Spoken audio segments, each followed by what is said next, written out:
Hello friends, welcome to Kokis kitchen. இன்றைக்கி நம்ம பார்க்க போகிற ரெசிபி வந்து கோவில் ஸ்டைல் புளியோதரை எப்படி பண்ணுறதுன்னு பார்க்கலாம் வாங்க. குக்கரில் நல்லெண்ணெய் கொஞ்சமாக ஆட் பண்ணிக்கோங்க. கடலைப்பருப்பு 1 ஸ்பூன், உளுந்தம்பருப்பு 1 ஸ்பூன், கடலை 2 ஸ்பூன், கடுகு 1 ஸ்பூன் எல்லாத்தையும் சேர்த்துட்டு ஒரு 2 நிமிஷம் நல்லா ஃப்ரை பண்ணிக்கோங்க. இஞ்சி சேர்த்துக்கோங்க, 1 நிமிஷம் நல்லா ஃப்ரை பண்ணிக்கோங்க.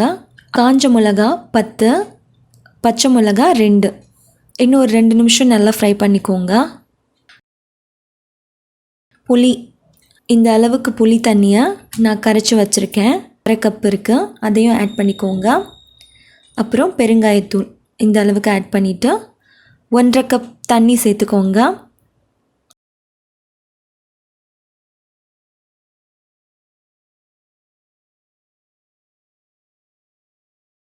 மஞ்சள் தூள் 1 ஸ்பூன் ஆட் பண்ணிக்கோங்க. உப்பு தேவையான அளவு.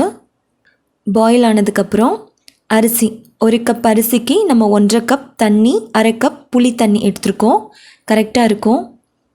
கொதிச்சதுக்கப்புறம் குக்கரை மூடி 2 விசிலுக்கு குக் பண்ணிடுங்க. குக்கரை ஓப்பன் பண்ண வேணாம், ஒரு 20 நிமிஷம் போல் அப்படியே ரெஸ்ட்டில் விட்டுருங்க. 20 நிமிஷத்துக்கு அப்புறம் நம்மளோட கோவில் ஸ்டைல் பிரசாதம் தயாராகிடுச்சு. நீங்களும் கண்டிப்பாக அதை ட்ரை பண்ணி பாருங்கள். நன்றி, வணக்கம்.